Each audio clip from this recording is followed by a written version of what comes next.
messieurs, bonsoir, bienvenue sur cette nouvelle édition du journal de TC1. Tout de suite, les titres de l'actualité de ce vendredi.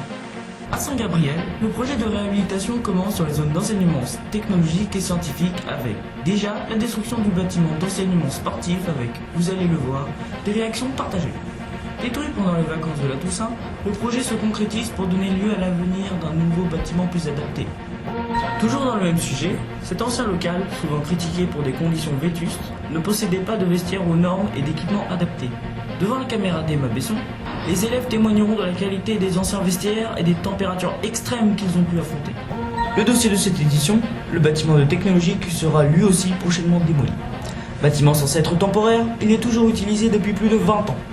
Il sera détruit prochainement afin d'être délocalisé dans la nouvelle extension de l'établissement, après le rachat de l'ancienne école du Vieux-Palais.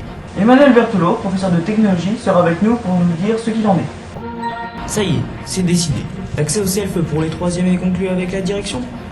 Un accès souhaité depuis plus longtemps par les collégiens. Nous découvrirons au micro d'Aïssel Kangal et de Méline Marceau qu'est-ce qui a poussé les élèves à faire cette demande et quel est le changement pour eux.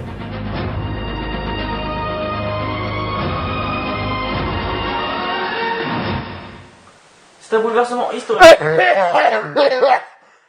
Ah, la clope, ça tue. D'accord. C'est un investissement de plusieurs dizaines de milliers d'euros. Il s'agit de la construction, voire de la reconstruction des différents locaux scientifiques et sportifs. Dans les coulisses de ce chantier colossal, nous avons voulu en savoir plus. C'est un reportage signé Emma Besson, Théo Bossoun et Jérôme Mousseron. C'est un projet qui a débuté en début d'année, entrepris par la direction du collège. Nous parlons évidemment du projet de réhabilitation de la zone d'enseignement technologique et sportif. Depuis les vacances de la Toussaint, où le bâtiment des vestiaires avait été détruit, la destruction du bâtiment de sciences physiques et de technologie semble imminente. Ce projet donne lieu à des réactions partagées, comme nous le font savoir les collégiens à la caméra d'Olivier Mercier. Quels sont vos sentiments après la destruction de l'ancien bâtiment de sport? Alors il faut savoir que c'est une grande innovation pour le collège, car avant les vestiaires étaient tout petits, les élèves étaient confinés, c'était dégradé, et les locaux étaient très petits.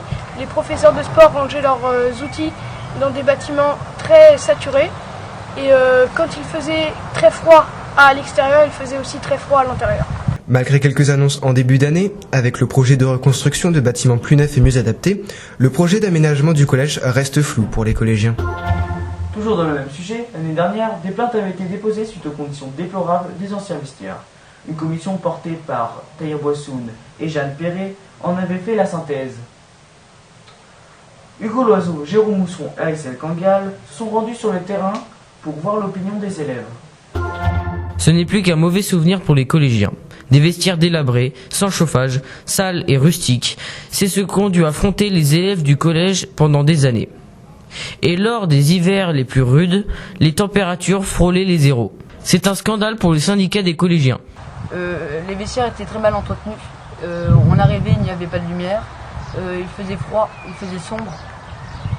Les portes claquaient, il n'y avait aucune sécurité, tout le monde pouvait entrer et sortir. Ça nous arrivait parfois qu'on nous vole des affaires. Les vitres étaient cassées, il faisait très froid. Emmanuel Berthelot, bonjour. Vous êtes professeur de technologie à Saint-Gabriel. Un petit commentaire pour commencer sur les anciens locaux de technologie? Alors les préfabriqués ont été détruits pendant les vacances de Pâques. Donc ces préfabriqués où on a déjà passé quelques années, datés des années 80. C'était des préfabriqués qui étaient là en provisoire, donc ils ont duré longtemps. Il y faisait un petit peu chaud l'été, un petit peu froid l'hiver. Mais bon, maintenant ils ont disparu. Qui était à l'origine de cet aménagement? Est-ce le changement de direction engagé par monsieur Olivier Marron qui a déclenché ce changement? Ou est-ce que c'est vous, les professeurs de technologie, qui en ont fait la demande? Alors ni l'un ni l'autre. C'est un projet qui date déjà depuis plusieurs années, notamment pour la mise aux normes des bâtiments, au niveau du self ou au niveau des ascenseurs. Le projet a débuté déjà sous monsieur Morisset il y a plusieurs années. Est-ce que les conditions actuelles vous semblent convenables? Oui, parfaitement. On est encore mieux qu'avant. À quand de nouveaux locaux flambant neufs adaptés à votre enseignement? Alors, a priori, s'il n'y a pas de retard, on devrait rentrer en 2018, à la rentrée 2018, dans les nouveaux locaux. Qu'attendez-vous aujourd'hui du projet de réhabilitation? Déjà des salles toutes neuves, qui vont tenir quelques années, des salles que l'on va pouvoir modeler à notre façon d'enseigner, Et puis des salles modernes dans lesquelles je pense élèves et professeurs on se sentira bien et on pourra enseigner un maximum de choses dans les meilleures conditions possibles. Merci Emmanuel Berthelot d'être venu sur notre plateau. Merci à vous. D'ailleurs, à propos des images, Ah, c'est bien dégueulasse ici, hein. Et heureusement, je suis bien payé, moi. Ah, ouais. c'est une victoire pour les élèves de 3e. Après plusieurs mois d'attente, les élèves ont enfin accès à la cafétéria qui est au nombre de plusieurs déjeuners par mois. C'est un progrès pour les élèves qui sont à la caméra d'Olivier Mercier et de nos bureaux en région. La cafétéria, ça aussi, ça a été un grand pas pour l'école Saint-Gabriel. Les élèves, eux, avaient l'habitude de manger au self, où ils avaient des plats obligés, où ils n'avaient pas vraiment le choix. Maintenant, à la cafétéria, il y a plus de choix. Il n'y a pas du tout les mêmes produits. Et c'est varié. Enfin, on peut prendre par exemple un sandwich comme on peut prendre des hamburgers. Voilà. C'est la fin de ce journal, merci de l'avoir suivi. J'aurai le plaisir de vous retrouver vendredi prochain à 20h sur le journal de TCA.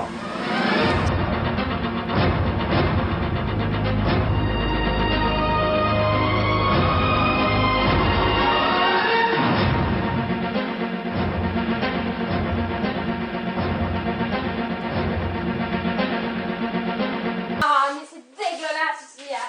Heureusement, je suis bien payé. Jérôme, enlève ta veste bleue, elle va s'incruster. Ah oui. Heureusement que j'y pense. Dans BFM TV. T'imagines, je fais... Ah, la clope, ça tue. Tu fais, ah oui, en fait, T'es rarement bu. Ah oui, je vais faire cette voix-là. tu fais, ah oui, en fait, les gamins fumaient pas, c'est pas bon. Bon, bah, Faut dire GG. Ah, la clope, ça. vas-y.